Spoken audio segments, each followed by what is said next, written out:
kegiatan Nuzulul Quran di Masjid Al-Muhajirin ini ada beberapa hal yang kami ingin sampaikan berkaitan dengan agenda hari ini. Yang pertama adalah pembukaan, yang kedua pembacaan ayat suci Al-Quran, kemudian sambutan, tausiah agama, pembacaan doa, buka bersama, kemudian sholat maghrib, ramah tamah, dan sholat isya dan tarawih. Untuk mengawali pertemuan pada kesempatan sore hari ini, mari bersama-sama kita awali dengan membaca basmalah. Bismillahirrahmanirrahim. Melanjut acara yang kedua, yaitu pembacaan ayat suci Al-Quran yang akan dibacakan oleh Ananda Ibrahim, surah Al-Qadar 1 sampai dengan 5. Kepadanya kami persilahkan. Assalamualaikum warahmatullahi wabarakatuh. A'udzu billahi minasy syaithanir rajim. Bismillahirrahmanirrahim. Inna anzalnahu fi lailatul qadar wa ma adraka ma lailatul qadar. Lailatul qadar khairun min alfi syahr. Tanazzalul malaikatu war-ruhu fiha bi'izni rabbihim min kulli amr. Salamun hiya hatta matla'il fajr. Artinya, dengan nama Allah yang Maha Pengasih, Maha Penyayang. Sesungguhnya kami telah menurunkan Al-Quran pada malam Qadar. Dan tahukah kamu apakah malam kemuliaan itu? Malam kemuliaan itu lebih baik daripada 1000 bulan. Pada malam itu turun para malaikat dan Ruh Jibril dengan izin Tuhannya untuk mengatur semua urusan. Sejahteralah malam itu sampai terbit fajar.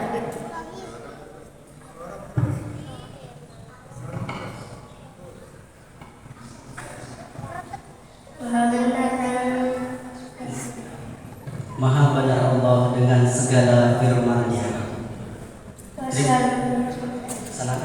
Wassalamualaikum warahmatullahi wabarakatuh. Waalaikumsalam warahmatullahi wabarakatuh. Jazakumullahu khairan katsiran. Terima kasih kepada Ananda Ibrahim yang telah membacakan ayat suci Al-Quran. Semoga yang membaca dan kita semua yang mendengarnya mendapatkan rahmat dari Allah Subhanahu wa taala. Menginjak acara selanjutnya, sambutan oleh Ketua Umum DKM Al-Muhajirin oleh Bapak Ustaz Asep Rahman SPDI. Kepadanya kami persilahkan. Bismillahirrahmanirrahim. Assalamualaikum warahmatullahi wabarakatuh. Innal hamdalillah nahmaduhu wa nasta'inuhu wa nastaghfiruh wa na'udzu billahi min shururi anfusina wa min sayyiati a'malina. May yahdihillahu fala mudilla lahu wa may yudlil fala hadiya lahu. Asyhadu an la ilaha illallah wahdahu la syarika lahu wa asyhadu anna Muhammadan abduhu wa rasuluhu la nabiyya ba'dahu. Allahumma shalli wa sallim ala sayyidina Muhammad wa ala alihi amma ba'd. Pada mukarram al-mukarram, para asatidz, para tokoh masyarakat, Dewan Penasehat Pak Haji Ibrahim Suhaid yang hadir pada sore ini, para 1, 2, Sekku Bendahara Umum dan yang saya hormati Ketua RW 011 beserta jajarannya, Pak Wis, serta jamaah, bapak-bapak, ibu-ibu yang tidak kami sebutkan satu persatu namanya, tak kalah pentingnya khusus pada pemateri kita akhirnya Ustaz Asep Supriyatna sama namanya dengan kami. Mudah-mudahan beliau diberkahi dan disampaikan oleh Allah Subhanahu wa taala pada sore ini dan selanjutnya pada para jamaah juga mungkin dengan penuh kesabaran menanti kedatangan waktu maghrib yang sangat berbahagia dinantikan ketika kita melakukan ibadah saum puasa Ramadan di 1444 Hijriah. Dan seiring salawat serta salam marilah kita senantiasa tercurah kepada Rasulullah Muhammad SAW. Terima kasih kami ucapkan kepada para jamaah semuanya yang sudah memenuhi undangan kami, dan kita bersama kebersamaan menjalin silaturahmi dalam ukhuwah Islamiyah, tentunya dalam akidah, dan kita memperingati nuzulul Quran. Sebetulnya udah kita tunjukkan itu setiap hari Bapak dan Ibu semuanya, tapi alangkah indahnya kita bersama-sama kumpul, sering kumpul juga di masjid ini, tapi kita mengecas kembali keilmuan kita, apa yang akan Pak Ustaz Asep Supriyatna beliau akan menyampaikan. Mungkin ada hal yang kita lupa ataupun kita belum mengetahui ilmu tersebut. Mudah-mudahan sore ini dengan materi tentang nuzul Quran kita mendapatkan ilmu yang barokah serta mendapatkan rasa pahala ukhuwah Islamiyah kita. Jauh-jauh mungkin Bapak dan Ibu sudah mempersiapkan waktu tidak buka bersama di luar, tapi ingin kita bersama-sama berbuka puasa di tempat ini. Kami ucapkan terima kasih kepada para donatur, para agnia, para dermawan yang sudah sumbangsih menyampaikan baik dari harta bendanya, pikirannya, tenaganya, dan juga keyakinan bahwa semuanya akan dibalas oleh Allah Subhanahu wa taala. Dan yang terpenting kami ucapkan terima kasih kepada bidang dari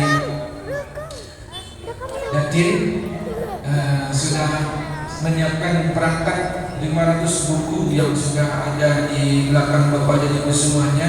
Tadinya mau datang perangkat kembalinya Pak Suharyanto, mohon izin karena ada kendala di kendaraan, jadi lemarinya belum sampai, tapi insya Allah sudah sampai. Terima kasih jazakallahu khairan katsiran, dan kami ucapkan terima kasih kepada para donatur pada sore ini sudah memberikan takjil. Mudah-mudahan berkah kita semuanya. Itu saja yang kami sampaikan. Mohon maaf bila kata-kata kami yang sulit dimengerti, tidak mudah dipahami. Sekali lagi mohon maaf yang seluas-luasnya. Hadanallahu wa ajmain. Assalamualaikum warahmatullahi wabarakatuh. Waalaikumsalam warahmatullahi wabarakatuh. Jazakumullahu khairan katsiran kepada Bapak Ustaz Asep Rahman yang telah memberikan sambutan pada kesempatan kali ini. Sebelum dimulai tausiah agama, diberitahukan kepada bapak-bapak dimohon untuk mengisi ruang tengah terlebih dahulu, ya, agar semakin nikmat kita dan khusyuk. Semuanya Pak, kayak halakoh. Ya. Supaya nanti bisa melihat materi yang disampaikan dan juga jelas. Ya. Ya, baik. Kepada Ustadz Asep Supriyatna, kepadanya kami persilakan.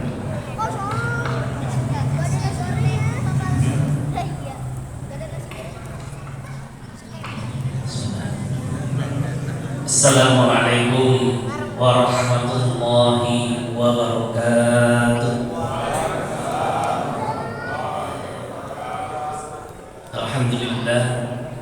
Alhamdulillahilladzi arsala rasulahu bil huda wa dinil haqq liyudhhirahu 'ala ad-dini kullihi wa kafa billahi shahida. Asyhadu an la ilaha illallah wahdahu la syarika lah wa وأشهد أن محمدا عبده ورسوله لا نبي بعده اللهم صل وسلم وبارك على نبينا محمد وعلى آله وأصحابه ومن تبعهم بإحسان إلى يوم الدين أما بعد. Bapak-bapak, ibu-ibu, khusus yang sama-sama kita muliakan, guru kita bersama Al-Ustaz Ibrahim Syahid Hafizahullah Ta'ala, Bapak Ketua RW Al-Ustaz Bapak Kolonel Infantri Rois Nahrudin bersama jajarannya, Bapak-bapak para penasehat DKM Al-Muhajirin,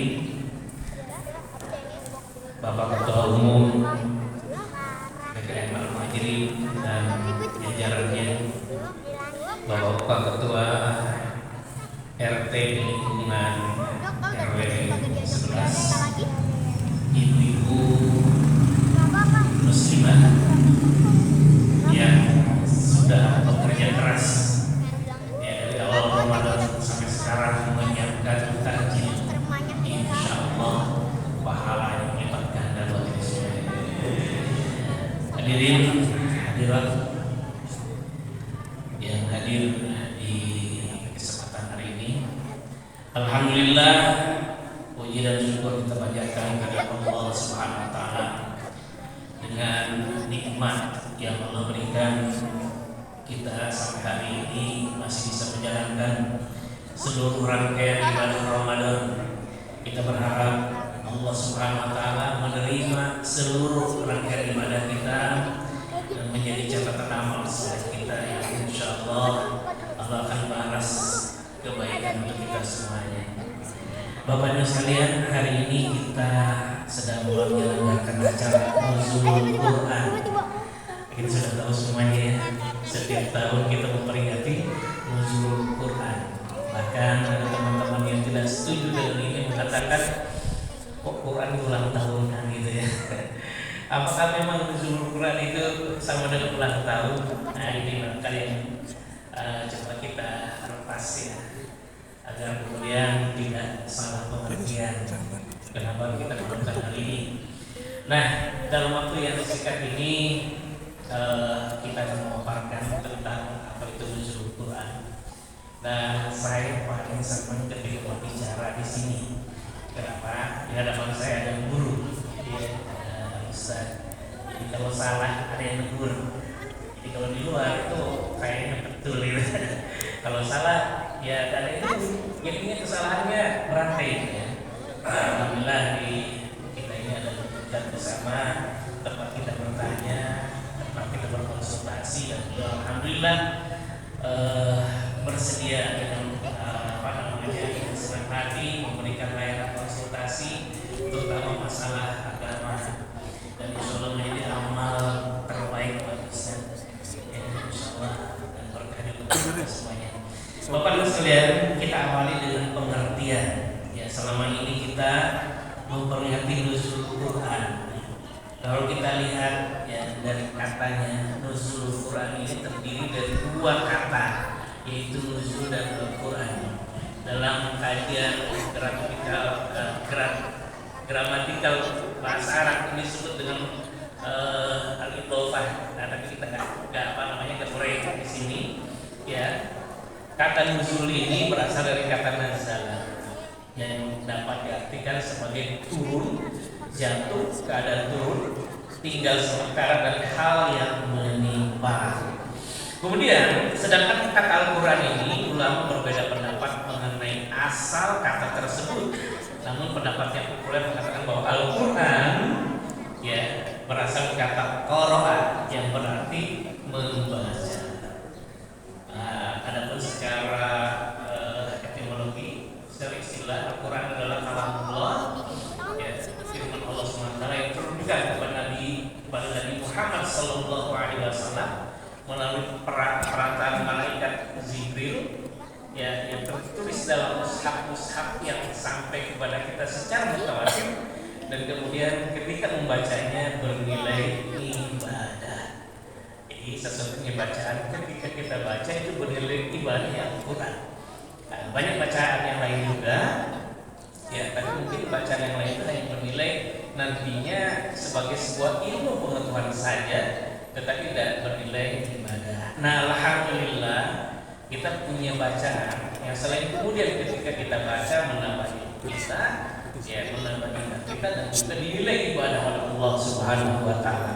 Adapun secara istilah, ya, nuzulul Quran itu, ya, nuzulul Quran secara harfiah adalah turunnya Al-Quran, tapi secara istilah nuzulul Quran artinya peristiwa turunnya Al-Quran. Ya. Kemudian ada pengertian, ya, ada kata anzala dan nazala. Kata nazala ini, ya, artinya adalah turun bertahap. Nah, sebelumnya saya konsultasi kepada kita, beliau sampaikan apabila kata nazala itu ditambah tak, ya, seperti innal ladzina qalu rabbunallah tsumma istaqamu tatanazzal, ya, itu artinya turun bertahap dalam jumlah sedikit. Jadi ketika orang beriman mengatakan Tuhan saya adalah Allah, kemudian istiqomah tatanazzal, maka turunlah malaikat kepadanya, ya, dalam secara bertahap turunnya dan dalam jumlah yang sedikit dan mengatakan la takhafu wa la tahzan. Janganlah kamu merasa takut dan merasa sedih. Jadi tatanazzal itu turun secara bertahap dan dalam jumlah yang sedikit. Sedangkan nazala, ya, nazala dalam di sini ada tasydidnya, meskipun memiliki makna turun, namun proses turunnya dilakukan secara berangsur-angsur dan berulang, turun bertahap dalam jumlah yang banyak, artinya tidak juga sekaligus dalam jumlah yang banyak. Tanazzal, ya, nazzala itu jumlahnya banyak. Dari kata nazala melahirkan pemahaman bahwa Al-Quran diturunkan secara berangsur-angsur, ya. Nah, di sini ada istilah yang kita dengar namanya Baitul Izzah, ya, Baitul Izzah. Ini sesuatu yang sebenarnya ketika diteliti dalam hadis yang meriwayatkan tentang apa Isra Mi'raj Rasulullah SAW itu tidak ditemukan Baitul Izzah itu, ya.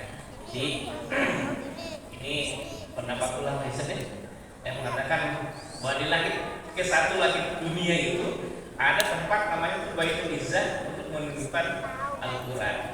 Nah, di mana itu kira-kira Pak? Ya, kalau Bapak lihat ke atas itu, ya, langit pertama itu di mana? Apalagi kemudian Baitul Izzah itu di mana? Allah alam, ya. Yang jelas seperti itu. Kemudian proses turunnya Al-Quran secara berangsur-angsur ini menurut pandangan paling masyhur diawali dengan surah Al-Alaq, ya, surah ke-96 ayat 1 sampai ayat 5. Kemudian Bapak sekalian, ya, pengertian kata anzala, ya, dan nazala ini, kata anzala memiliki makna turun dengan cara keseluruhan dalam satu jumlah yang sekaligus. Ya, anzala, karena ada kata anzala, inna anzalna, nah, disebut turun secara keseluruhan. Dari kata anzala melahirkan pemahaman bahwa Al-Quran diturunkan secara keseluruhan dalam satu jumlah sekaligus dari Lauhul Mahfuz, ya, ke langit dunia, disimpan di Baitul Izzah. Itu sekaligus. Walaupun kemudian ada pemahaman juga, ada yang mengatakan bahwa turunnya 3 kali, yaitu dari kalamnya Allah ke Lauhul Mahfuz, dari Lauhul Mahfuz ke Baitul Izzah, baru ke dunia. Hanya saya pendapat ini dianggap lemah, ya, dianggap lemah. Tetapi pendapat yang kuat adalah yang seperti ini, yaitu turunnya dari Lauhul Mahfuz ke langit dunia, yang disebut Baitul Izzah, turunnya sebagaimana yang kita tahu 30 juz utuh seperti itu. Inilah yang dimaksud tadi, ya, Al-Quran inna anzalnahu fi lailatul qadr. Nah, dari yang tersebut, ya, kesimpulan pengertian dari kata anzala dan nazala, Al-Quran memiliki 2 proses penurunan. Pertama, dari Lauhul Mahfuz ke Baitul Izzah, yang langit dunia, yang ditandai dengan kata anzala. Kemudian dari Baitul Izzah ke dunia yang ditandai dengan kata nazala. Nah, contoh, ya, dalam Al-Quran nazal. Kemudian di sini juga ada yang saya tuliskan adalah dalam surah Ali Imran. Ini digunakan kata nazala dan anzala juga. Nazzala 'alaikal kitaba bil haqq musaddiqan lima baina yadayhi wa anzala at-taurata wal injil. Artinya dia menurunkan kitab Al-Qur'an kepada Muhammad yang mengandung kebenaran, membenarkan kitab-kitab sebelumnya dan menurunkan Taurat dan Injil. Dari kata nazala 'alaika ini bahwa dipahami bahwa Al-Qur'an yang turun kepada Nabi Muhammad SAW itu secara bertahap. Tapi Taurat dan Injil terkini menggunakan kata wa anzala, berarti Taurat dan Injil diturunkan secara keseluruhan, secara sekaligus. Gitu saja. Alhamdulillah. Jadi enak ya. Kalau bicara dengan guru enak Pak. Kalau nggak ada guru, saya selesai. Koreksi gitu ya. Kemudian Bapak sekalian, kapan di bulan apa turunnya Al-Quran itu? Orang sepakat bahwa turunnya itu pertamanya itu di bulan Ramadan. Walaupun tidak seluruh Al-Quran turun di bulan Ramadan, karena ada turun di bulan-bulan yang lain juga, ya sesuai dengan kondisi yang memang diperlukan. Nah, hal ini ditegaskan dalam Al-Quran. A'udzubillahi minasyaitonirrajim. Syahrul Ramadan alladzi unzila fihil Qur'an hudan lin-nasi wa bayyinatin minal huda wal furqan. Artinya bulan Ramadan, bulan yang dalamnya diturunkan, atau di sini dalam terjemahan disisipi kata permulaan. Jadi ini tambahan, ya, tambahannya. Terjemahan aslinya adalah diturunkan, tidak ada kata permulaan. Ya, diturunkan Al-Quran sebagai petunjuk bagi manusia dan penjelasan mengenai petunjuk dan sebagai furqan, pembeda antara hak dan yang batil. Jadi kita sepakat bahwa Al-Quran ini turun di bulan Ramadan. Ya, kalau bulan Ramadan tidak ada tidak ada perselisihan. Ya. Cuma nanti yang jadi pertanyaan itu kapan ya tepatnya tanggal berapa, gitu ya, tanggal berapa. Nah ini yang kemudian saya kalau baca ada ya status WA teman-teman yang pro dan kontra ya dengan Quran 17 ini luar biasa ya. Ada yang menghujat, ada yang mengatakan mengada-ngada dan sebagainya gitu. Nah ini tentunya bagi kita jangan sampai terjadi seperti itu ya. Yang jelas nanti kita akan ambil hikmahnya ketika kita memperingati gitu ya. Nah Bapak-Ibu sekalian, beberapa pendapat ulama tentang nuzul Quran ini. Yang pertama ada berpendapat bahwa Al-Quran turun pada malam 17 Ramadan didasarkan pada surah Al-Anfal ayat 41. Ya, in kuntum amantu billahi wa ma anzalna ala abdina yaumal furqan. Apa itu yaumul furqan? Yaumal taqal jam'an. Jika kamu beriman kepada Allah dan apa yang kami turunkan kepada hamba kami di hari Furqan, itu di hari pertemunya dua pasukan. Imam Tabrani menjelaskan dengan sanadnya dari Hasan bin Ali. Ya, malam Furqan adalah malam turunnya Al-Quran, bertepatan hari pertempuran dua golongan, yaitu tanggal 17 Ramadan, yaitu perang Badar. Ya, adalah perang Badar. Jadi 17 Ramadan ini ada dua peristiwa. Ya, Imam As-Sunni dalam kitabnya Al-Ibyan fil Ulum Al-Quran menjelaskan bahwa Al-Quran turun pertama kali di Gua Hiro pada tanggal 17 Ramadan. Jadi 17 Ramadan itu turunnya Al-Quran surah Al-Alaq ayat 1 sampai 5. Kemudian ada peristiwa perang Badar. Ini pendapat ya, yang mengatakan Al-Quran turun pertama kali pada Rasulullah SAW tanggal 17 Ramadan. Ya, itu pendapat Pak ya, Bu. Artinya yang berpendapat seperti ini dasarnya seperti itu, gitu ya. Kemudian dalam sebuah hadis yang diriwayatkan Imam At-Tabrani dan Abu Syaibah dari Zaid bin Arqam, ya, radhiyallahu berkata, ya, ma asyku wala amtari annaha lailatu sab'a asyarata min Ramadan lailatan unzilal Quran. Dari Zaid bin Arqam berkata, aku tidak ragu bahwa malam 17 Ramadan adalah malam turunnya Al-Quran.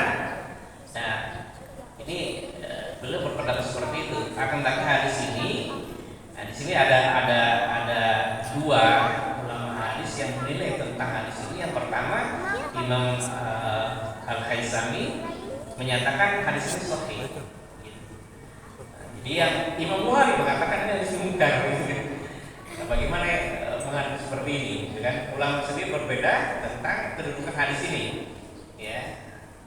Nah, kira-kira kita bisa menilai mana yang benar, Al-Haythami atau Imam Bukhari. Untuk menilai beliau berdua ini, ya kedudukan ilmu kita harus lebih tinggi daripada Imam Haythami dan Imam Bukhari. Nah, tanggal 17 Ramadan merupakan momen penting dalam sejarah Islam, itu perang Badar dan waktu pertama kali turun Al-Quran kepada Rasulullah SAW melalui perantara malaikat Jibril ketika Rasulullah SAW berada di Gua Hira. Jadi kalau ada yang mengatakan bahwa nuzul Quran itu 17 Ramadan, inilah dasar daripada pendapat itu. Saya tidak akan menyampaikan yang ini atau yang itu, ya, karena saya tidak punya kapasitas untuk itu, ya. Hanya menyampaikan seperti inilah pendapat, ya, pendapat orang-orang yang mengatakan 17 Ramadan. Nah, pendapat kedua adalah Al-Quran turun pada malam Al-Qadar, ya. Hadis ini diriwayatkan oleh Wasilah bin Al-Asqa radhiyallahu anhu dari Rasulullah SAW. Jadi suhuf Ibrahim, jadi wahyu yang diturunkan kepada Nabi Ibrahim alaihissalam itu berupa suhuf lembaran-lembaran, diturunkan pada awal bulan Ramadan. Taurat diturunkan pada tanggal 6 Ramadan. Injil diturunkan pada tanggal 23 Ramadan dan Al-Quran diturunkan pada tanggal 24 Ramadan malam ke-25, ya. Hari tanggal 24 malam ke-25. Nah, sementara ada hadis mengatakan bahwa Lailatul Qadar itu terjadi seperti ini dari Abu Sa'id Al-Khudri radhiyallahu anhu.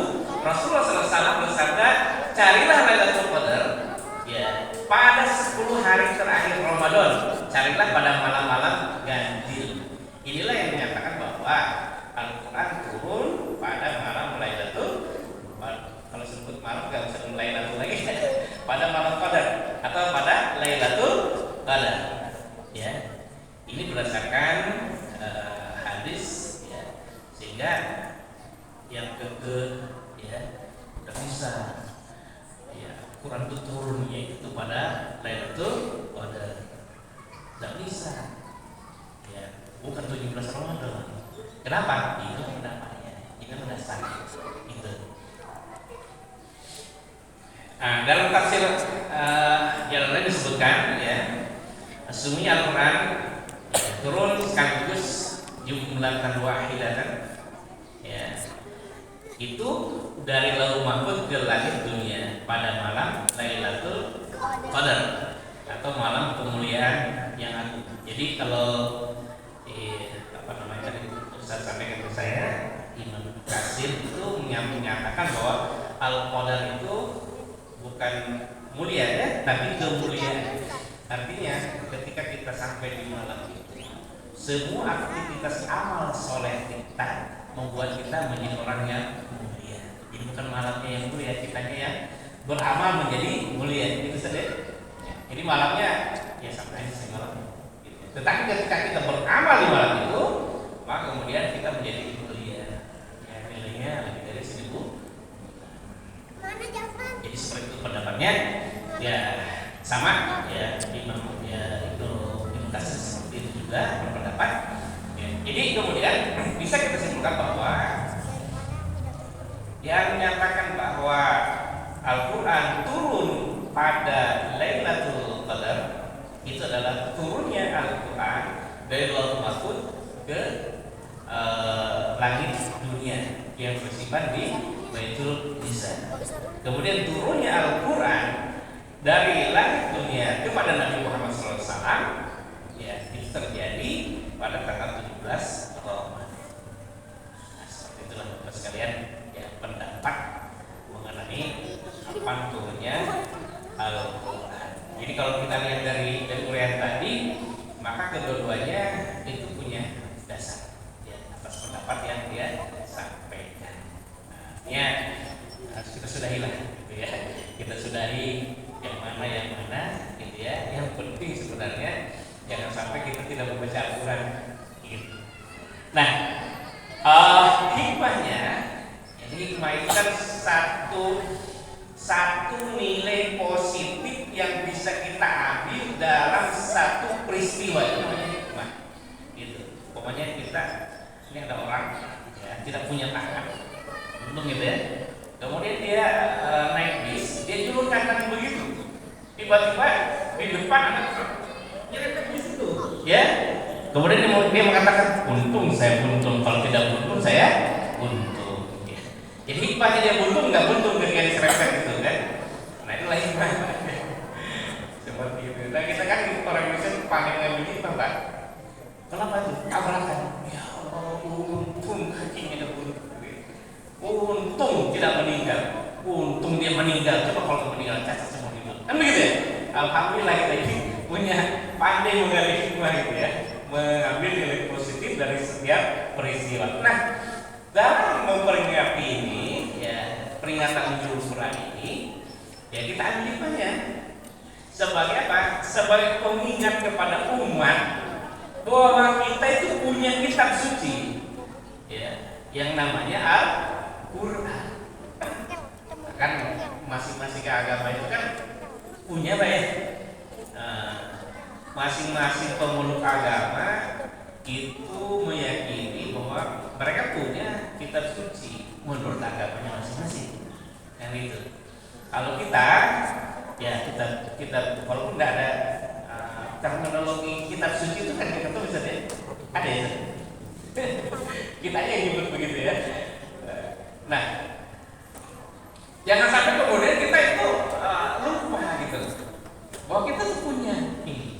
Saya mendengar kisah dari Ustaz Fadlan dari asli Papua. Beliau berkisah itu bahwa beliau berhasil mengislamkan satu suku, ya, Islam satu suku. Kemudian kepala sukunya tergopoh-gopoh menjumpai dia. Dibilang, nah, kita atau kami punya pusaka, ya, punya pusaka yang hebat. Gitu. Hanya saja kami tidak bisa baca. Apa itu pusaka ini? Begitu disampaikan dibuka sama Ustaz Fadlan, ternyata pusaka ini masuk dalam Al-Quran. Ya, dibilang ini pusaka. Ya, hanya jadi pusaka saja. Ya, kenapa? Nggak tahu bacanya, nggak tahu artinya dan sebagainya. Nah, kita kan khawatir seperti itu. Nah, karena jangan sampai terjadi seperti itu, ya kita peringati. Baik umat, kita punya kitab namanya Al-Quran. Ya orang-orang siapa? Orang Yahudi kan punya apa? Punya Taurat ya. Kemudian Nasrani punya Injil, punya Weda, kemudian punya Tripitaka, Zoroaster. Zoroaster itu apa namanya Majusi, punya kitab Zen Avesta. Kemudian apa lagi kita Konghucu, ya, punya Shisuji. Itu bacanya gitu betul nggak? Saya nggak tahu. Kemudian orang kebatinan punya namanya apa namanya Serat Sentani, ya kan, atau Dharma Kandul. Itu kan gitu masing punya. Nah kita Islam ini punya kitab, ya, yang dalam terminologi bahasa kita disebut namanya kitab suci, yaitu Al-Quran. Dengan peringatan ini kita diingatkan lagi tentang Al-Quran. Kenapa? Karena peringatan itu adalah bermanfaat. Nah kita lihat ya, ayat 112, Inna anzalna Qur'anan. Ya, secara itu disebut Quran. Ya, sungguhnya kami menurunkan Al-Quran. Al-Quran itu apa? Kitab suci kita, ya, Al-Quran. Arabian la'allakum ta'qilun, berbahasa Arab agar kamu mengerti. Jadi kalau ada Al-Quran bilang ini Al-Quran, tetapi bahasa Sanskerta itu bukan Al-Quran, gitu kan? Quran itu bahasa. Oh ini apa? Al-Quran, bahasanya bahasa Betawi. Ya juga itu salinannya, terjemahnya Al-Quran, kan? Tetapi Al-Quran adalah berbahasa Arab. Kemudian dalam surah surat Qaf ayat 45, nahnu a'lamu bima yaquluna wa ma anta 'alaihim bijabbar fadzakir bil Qur'an ya may yakhafu wa'id. Berilah peringatan dengan Al-Qur'an kepada siapapun yang takut kepada ancaman Allah Subhanahu wa taala. Jadi kita disuruh memberikan peringatan. Jadi dengan nuzulul Quran itu kita ingat bahwa kita punya Al-Quran, punya kitab yang namanya Al-Quran, yang nanti dengan Al-Quran itu kita diberi peringatan ya, sebagai peringatan adzikr. Kenapa harus diberi peringatan? Ya karena Allah sendiri menyuruh. Artinya fadzakir in nafa'ati dzikra sayadzakkaru may yakhsha. Oleh sebab itu berikanlah peringatan kepada karena peringatan itu bermanfaat. Inna fa'ati dzikra. Ya. Semuanya peringatan itu bermanfaat. Nah, nanti orang yang takut kepada Allah akan mendapat pelajaran. Jadi hanya orang yang takut kepada Allah lah kemudian nanti yang bisa mengambil pelajaran dari Al-Quran. Yang nggak takut baca ayat neraka ketawa, gitu. Akan menjadi olok-olok. Ya, tidak apa-apa masuk neraka. Neraka banyak artis, gitu kan? Di neraka banyak pesawat-pesawat dunia, gitu kan? Ya, artis yang muslim ya. Kan suka ada olok-olokan begitu ya. Ya, dikiranya neraka itu kayak mandi sauna kali ya, hangat-hangat seperti keringat. Anda wah, masya Allah, waliyadillah. Kemudian maksudnya fungsi Al-Quran ini ya sebagaimana disampaikan dalam surah Al-Baqarah, yaitu hudan linnas wa bayyinatin minal huda wal furqan. Pertama sebagai petunjuk, penjelasan terhadap petunjuk tersebut, dan juga pembeda. Ini dari satu ayat. Dari yang lain masih banyak ya, kalau ini banyak sekali fungsinya. Kita sebagai manusia, kita sebagai orang beriman itu banyak sekali. Hanya saja ya tidak mungkin disampaikan keseluruhan ya. Tapi ingatlah bahwa Al-Quran ini ya, di mana di dalamnya itu nggak ada keraguan ya. Kalau seseorang memberikan petunjuk ya, masih ada kemungkinan salahnya. Tetapi Al-Quran itu dari kita la raiba fi, tidak ada keraguan di dalamnya. Kalau kemudian ada petunjuk A, ya hasilnya nanti ada keraguan benar. Nah, sekarang buat sekalian, Al-Quran itu kan tadi katakan bahwa dengan Al-Quran itu akan memberikan manfaat. Nah, sekarang bagaimana kita caranya berinteraksi dengan Al-Quran agar Al-Quran ini memberi manfaat bagi kita semuanya. Jadi sebagaimana bulan Ramadan ya disampaikan oleh guru kita bahwa Ramadan itu berkah, awalnya, akhirnya, siangnya, malamnya, gitu kan. Nah, Al-Quran juga kita bisa ambil manfaatnya. Bagaimana cara kita berinteraksi dengan Al-Quran? Yang pertama dengan tasmi, mendengar, ya, mendengar. Kemudian membaca, tilawah. Kemudian merenungkan, bertadabbur. Kemudian menghafalkan, ya, tahfiz, mengamalkan, takbir, dan mengajarkan ta'lim. Nah, yang mana yang kemudian yang dominan kita lakukan itu bermanfaat, ya. Jadi tidak ada istilah begini, percuma baca Quran kalau nggak ngerti artinya, ya. Tidak percuma, siapa yang bilang percuma, gitu kan? Tidak percuma. Apa baca Al-Quran nggak ngerti, malah baca terjemahnya. Sudah begitu ya tadi? Percuma. Siapa bilang percuma? Pak, saya ingin cerita. Ya. Ada seorang ibu dan anaknya selalu menyaksikan maghrib ke isya dia nggak turun dari sajadah. Apa yang dilakukan? Dia baca Al-Quran. Habis sholat subuh sampai khusyuk dia nggak turun dari sajadah. Karena ibu ya di rumah dia baca Quran. Ya, baca Quran. Pak, di akhir hayatnya ada cucu yang waktu itu dia meninggal, anaknya nggak ada. Yang ada cucunya. Ya.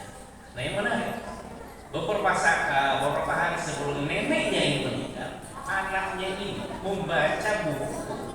Anaknya masih kecil, masih SD. Ya, ada berapa orang deh. membaca buku tanda-tanda husnul khotimah. Ya, tanda-tanda husnul khotimah. Ya, ini anaknya sudah SD kelas berapa? Ya. Nah, ketika neneknya meninggal, jadi neneknya itu meninggal, dia karena jam 9 itu kebiasaannya sholat duha, dia mandi, terus sholat duha, kemudian dia mau sholat duha. Hanya waktu mau sholat duha, dia bilang, saya pusing, gitu kan? Nenek pusing, sakit kepala, gitu kan? Akhirnya dia tiduran, ya dia panggil anaknya, mana anak saya namanya ini? Nggak ada nih, sedang pergi, bilang ya sama anak nenek, sama bapak kamu, akan kemudian si cucunya itu menyaksikan, karena tadi dia yang menariknya itu sebelumnya baca apa? Tanda-tanda husnul khotimah. Dia perhatikan neneknya itu. Ya, katanya saya waktu ditanya, bagaimana waktu mau meninggal? Ini mau meninggal itu zikir, ya. Subhanallah, alhamdulillah, la ilaha illallah, Allahu akbar. Ya mungkin di sini kan mungkin bila tidak tahu bahwa yang seharusnya baca la ilaha illallah saja, ya kita berbaik sangka. Sampai kemudian mengulang-ulang itu dan meninggal. Kemudian anak-anak langsung memeriksa dahinya, ternyata berkeringat. Dahinya berkeringat. Pas dengan di buku yang menyatakan bahwa salah satu tanda husnul khotimah adalah dahinya berkeringat. Nah, nenek ini, ibu ini, kalau ditanya, Bu, artinya ini apa? Tapi tetap dia baca. Ya. Karena istiqomahnya seperti itu, kemudian ya alhamdulillah, menurut cucunya, apa yang dia baca dari buku tentang tanda-tanda husnul khotimah ada pada neneknya yang meninggal. Padahal dia tidak tahu artinya. Ya. Nah, di sini artinya. Jadi nggak ada istilah buat apa baca kalau nggak ngerti. Ya, itu hanya ungkapan kesombongan juga. Ya. Baca saja. Gitu kan? Nah, tetapi tentunya tidak sampai pada titik membaca saja. Kita ingin meningkatkan kepada yang level lebih tinggi lagi. Nah, jadi ibaratnya seperti ini. Ada bertanya, mana yang lebih baik? Ya. Pak Haji yang rajin ke masjid tapi pelit, dengan orang yang tidak pernah ke masjid tapi dermawan. Nah, kita yang mana yang lebih baik? Begitu Pak. Kadang ada suka nanya nakal gitu ya. Mana Pak Haji yang sering ke masjid tapi pelit, tapi orang dermawan tapi nggak ke masjid? Kira-kira kalau Pak Haji ditanya begitu jawabnya gimana? Saya yang lebih baik. Nah, ada jawaban yang bijak dari Buya Hamka itu. Ketika Buya bertanya seperti itu, bilang itu sudah baik dua-duanya. Yang satu sudah rajin ke masjid, yang satu sudah rajin sedekah. Maka yang sudah rajin ke masjid ini tinggal memperbaiki sedekahnya. Yang sudah rajin sedekah tinggal memperbaiki lagi sholatnya. Daripada nggak ke masjid pelit pula, gitu kan? Nah, ciloko itu. Jadi itulah pandangan seorang dai seperti itu ya. Jangan bahwa ini dicari kesalahannya, cari yang positifnya. Nah, yang buruknya harus diperbaiki, kan begitu? Ya, sama. Ketika kita berinteraksi dengan Al-Quran ini, mau dengan mendengarkannya, mau dengan membacanya, mau dengan tadabburnya, mau dengan menghafalkannya, mau dengan mengamalkannya, mau dengan mengajarkannya, semua bernilai tinggi di hadapan Allah Subhanahu wa Ta'ala. Ya Allah, enak ya kita punya Al-Quran Pak ya. Masya Allah. Ada yang tidak pernah khatam, sekarang sudah ada yang khatam berdasarkan wawancara Pak Yanto pada jamaah. Ya, ada jamaah yang sudah khatam Pak. Masya Allah. Berarti kan bukan tidak bisa ya, bukan tidak ada waktu, cuma selama ini tidak menyiapkan waktu aja. Ternyata begitu disiapkan waktu bisa. Gitu kan? Nah, siapa yang harus menyiapkan waktu? Ya bukan Ramadan, kita sendiri kan yang menyiapkan waktu itu. Nah, kita lihat terus sekalian, ya. Tasmi. Jadi bagaimana kalau kita mendengarkan saja? Al-Quran mengatakan, wa idza tuliyal Al-Quran fastami'u lahu wa ansitu la'allakum turhamun. Jadi ketika kita baca Al-Quran, ya apabila dibacakan Al-Quran maka dengarkan. Ya, ketika itu didengar dengan baik, Jadi mendengar Al-Quran itu bukan perbuatan sia-sia, dapat rahmat. Ya, dalam sebuah tinjauan ilmu tentang otak ya, otak itu punya namanya gelombang otak, ya, atau yang disebut dengan brain wave ya, gelombang otak. Nah, gelombang otak manusia itu bertingkat-tingkat, ya, bertingkat-tingkat. Ada beta. Beta itu kondisi fokus di mana orang itu stres. Nah, jadi coba sih lihat, hidup itu nggak usah berada di gelombang beta, Pak. Fokus itu, apa fokus gitu kan? Jadi ada masalah satu, fokus di situ, beta Pak. Kalau sudah beta jadi bete gitu ya, bete banget gitu. Nah, kemudian ketika diperdengarkan ayat Al-Quran, gelombang otak yang beta turun menjadi alfa, kondisi santai, rileks, terjaga. Nah, ini kondisi yang bagus ya untuk berdoa, untuk berzikir. Nah, dengan dibacakan Al-Quran, kondisi otak orang turun dari beta ke alfa. Nah, pertahankan di sini. Kalau turun lagi ke beta, ngantuk Pak. Gitu. Jadi Bapak sekalian, ketika baca Al-Quran ngantuk itu bukan digoda setan Pak. Kalau mau otak Bapak turun, gitu. Jangan sampai terus. Otak Bapak turun gitu, ya, turun ke apa? Ke beta, ngantuk. Baca apa lagi deh, gitu kan? Nah, ngantuknya turun lagi, ya, turun lagi ke lebih turun lagi ke lubang otaknya, nanti tidur Pak. Pulas. Tapi itu bermanfaat gak sih tidur di namanya ngantuk di masjid? Apa? Ada. Jadi itu Pak, kalau orang tidur gitu ya di masjid tertidur, itu bisa mengundang hidayah ternyata. Ya, mengundang hidayah bagi orang yang melihatnya. Ada Profesor Koda namanya, tahun 41 di Jepang. Dia resah. Itu orang Jepang kok susah tidur. Ya, gimana caranya? Dia datang ke masjid Pak. Datang ke masjid, dia lihat orang di masjid begini. Dia bilang, ini yang saya cari, ini yang saya cari, gitu kan? Kenapa kok bisa tidur orang di masjid, sementara di tempat yang lain enggak? Nah, cari lah Pak, ya kan? Padahal itu orang itu sedang tidak dakwah Pak, cuma ngantuk aja, tapi jadi jalan hidayah, tertarik dia dengan Islam. Ya, oh ternyata orang Islam itu, ya. Itu kondisi otak itu selalu dalam kondisi alfa, ya, bahkan turun dari beta, gitu kan? Dan ini dia tertarik dengan Islam karena gara-gara dia orang ngantuk. Itu ngantuk di masjid dimarahin Pak, ya kan? Nanti orang yang insomnia itu akan bertanya-tanya, kenapa bisa tidur? Oh, orang pengen tidur bisa aja Pak, gitu kan? Jadi obat insomnia itu nggak usah kemana-mana, ya nggak usah ke hotel, datang ke sini, insya Allah, ya Pak? Ulas lah. Ya. Kemudian yang kedua adalah tadi ya, membaca Al-Quran. Auzil alaihi wa rattilil Quran tartila. Bacalah Quran, dan utama membaca Al-Quran itu dia afdhalul ibadah. Jadi kalau orang yang disibukkan dengan Al-Quran, ya dia mau baca Quran, tidak sempat zikir yang lain, tidak sempat berdoa, maka Allah SWT akan beri pahala terbaik sebagaimana Allah memberikan pahala kepada orang yang berzikir dan berdoa. Jadi Bapak nggak sempat berdoa, Quran terus ya. Apa? Itu nanti hazardnya dikabulkan Allah Subhanahu wa Ta'ala.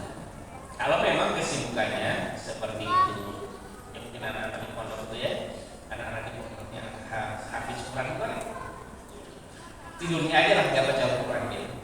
Ya, maka kita lihat ya, saya lihat anak-anak di pondok itu, saya bilang saya ada punya santri 50, itu gratis.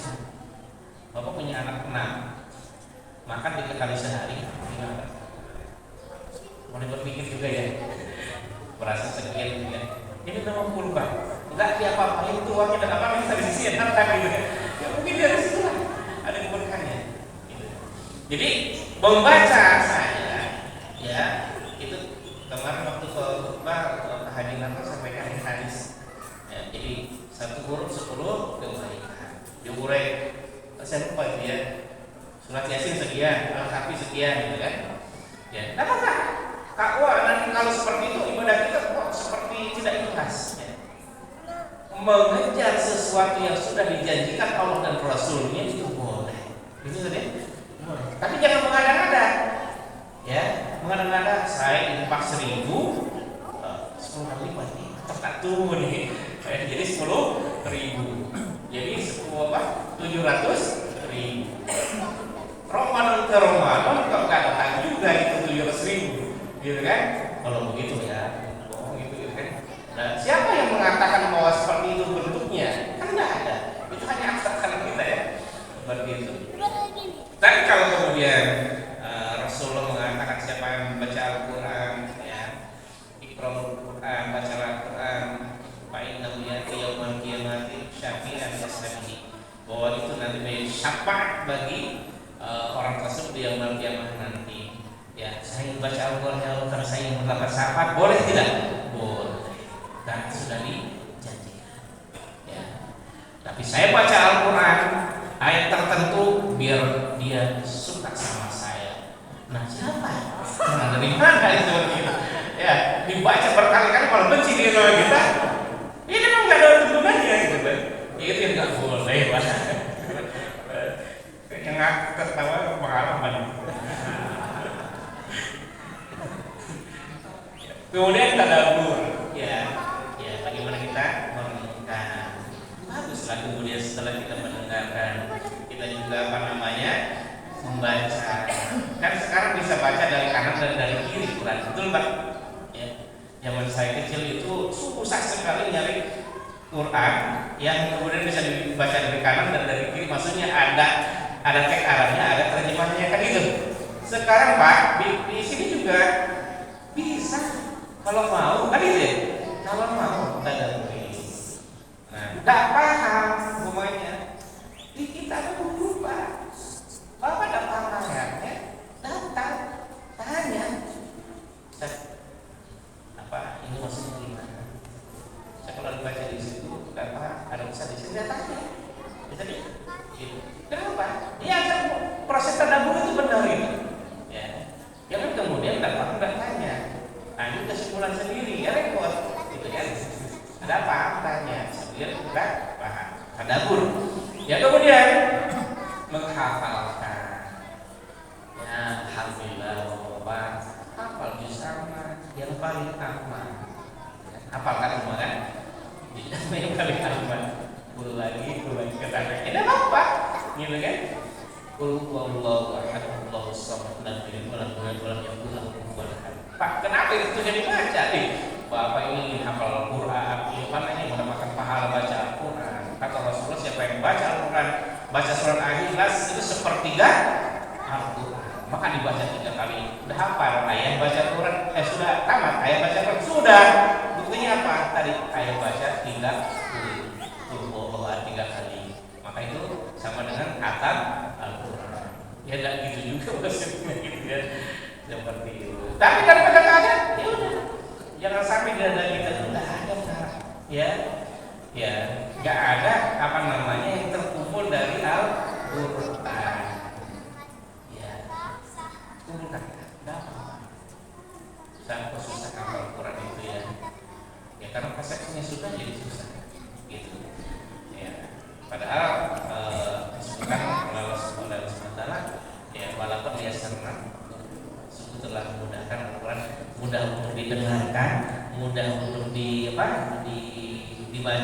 mudah untuk ditadaburi, mudah juga untuk dihafalkan. Ya Ustaz, saya udah tua, udah penuh. Iya, otaknya udah penuh. Emang betul begitu, Pak.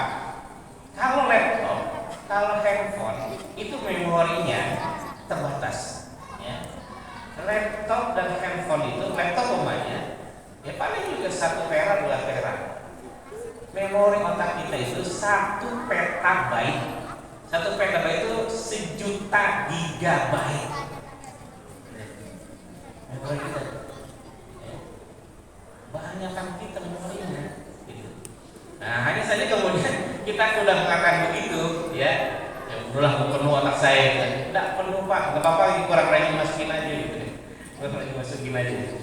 Nah, kemudian Bapak sekalian, yang ketiga adalah mengamalkan. Ya, amalkan apa yang dari Al-Quran.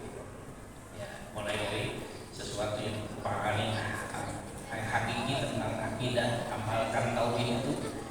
Jadi dalam kehidupan sehari-hari kita mengarahkan kerja kita lillah, menikah lillah, makan lillah, semuanya lillah. Amalkan, niatkan untuk mendapatkan ridho Allah Subhanahu wa taala. Bapak nikah lillah. Yang diteruskan Pak. Saya nggak nyebut bapak nikah lagi. Bapak nikah lillah. Hari ini saya bisa bernikah. Oke. Yang kelima adalah mengajarkan. Khairukum man ta'allama al-Qur'an wa 'allamahu. Inilah pekerjaan yang paling bonafit, ya, paling surprise, memiliki kedudukan yang tinggi, yaitu belajar Al-Quran dan mengajar Al-Quran. Sebaik-baik kalian adalah yang belajar Al-Quran dan mengajarkan.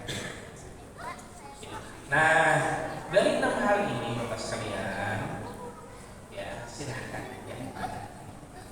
Oh saya hanya bisa mampunya dan tadi udah silahkan. Maghrib ke Isya tidak ada lagi suara apa-apa di rumah kecuali suara Al-Quran. Niatkan dengar Al-Quran, rahmat turun. Ya, silakan. Wah saya bicanya baca saya itu silakan baca. Saya bisanya mentadaburi. Saya senangnya mentadaburi Al-Quran. Saya nggak bisa mengatakan Al-Quran dalam Ramadan. Silakan. Ya. Saya Ramadan itu menghafal aja deh satu surat. Ya silakan juga. Wah saya yang mengamalkan aja deh, gitu kan? Mengamalkan tentang perintah sedekah. Ramadan ini saya amalkan Quran dengan sedekahnya. Ya silakan. Oh saya ingin mengajarkan Al-Quran saja. Ya nggak bisa orang yang ngajarnya Al-Quran dari pagi sampai ke pagi ngajar Al-Quran mungkin nggak bisa tadarus seperti yang lain. Ya silakan. Semua juga baik. Yang nggak baik adalah tidak dengar Al-Quran, tidak baca, tidak tadabbur, tidak mengamalkan, tidak mengajarkan, tetapi apa namanya nyinyir sama orang baca Al-Quran. Baca Al-Quran begitu, meletak-meletus begitu, ya kan? Barang siapa yang baca Qurannya lancar, ma'asafarotin, barulah bersama malaikat yang tadi terbata-bata tapi tetap belajar dan terus membacanya, dia dapat 2 pahala. Yang mengatakan apa tuh baca Quran, ya terbata-bata begitu, enak. Ya, itu yang tidak berilmu, yang begitu, ya yang sok tahu. Nah, Bapak sekalian, apapun juga ya di bulan ini, mari kita ambil kebaikan dari Al-Quran dengan cara tadi. Mudah-mudahan apa yang sampaikan ini yang sedikit ini bermanfaat bagi kita semuanya. Yang terpenting adalah kemudian setelah ini kita DKM membuat program yang real agar warga kita bisa melakukan tadi ketika berinteraksi dengan Al-Quran. Kenapa? Karena ada survei yang mengatakan penduduk Indonesia 65% tidak bisa membaca Al-Quran. Ya, ada survei begini. Ya. Maka kemudian kenapa kita peringati ini? Jangan sampai yang 65% ini tidak tahu, gitu kan? Sudah baca, tidak tahu lagi. Ya kita ingatkan pada Al-Quran. Ya, dimana kita bisa berinteraksi dengan 6 cara dengan Al-Quran. Alhamdulillah pada terdengar dari demikian yang disampaikan, yang benar datang dari Allah SWT, yang salah karena kebodohan dan kekurangan saya sendiri mohon dimaafkan. Assalamualaikum warahmatullahi wabarakatuh. Waalaikumsalam warahmatullahi wabarakatuh. Jazakumullah khairan katsiran kepada Ustaz Asyaf Supriyatna yang telah memberikan pemaparan berkaitan dengan nuzulul Quran. Semoga kita bisa mengamalkan dan mengaplikasikan bahwa Al-Quran adalah sumber yang menjadikan satu-satunya akan selamat dunia dan akhirat. Baik, menginjak acara selanjutnya pembacaan doa yang insyaallah akan disampaikan oleh Ustadz Dr. Haji Ibrahim Suhaib. Kepadanya kami persilahkan. Assalamualaikum warahmatullahi wabarakatuh.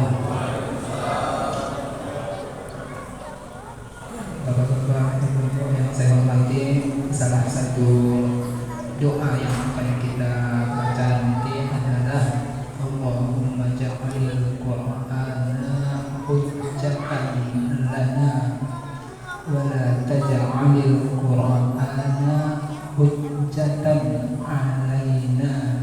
Jadi ada dua kata hujjah tapi sambungannya beda.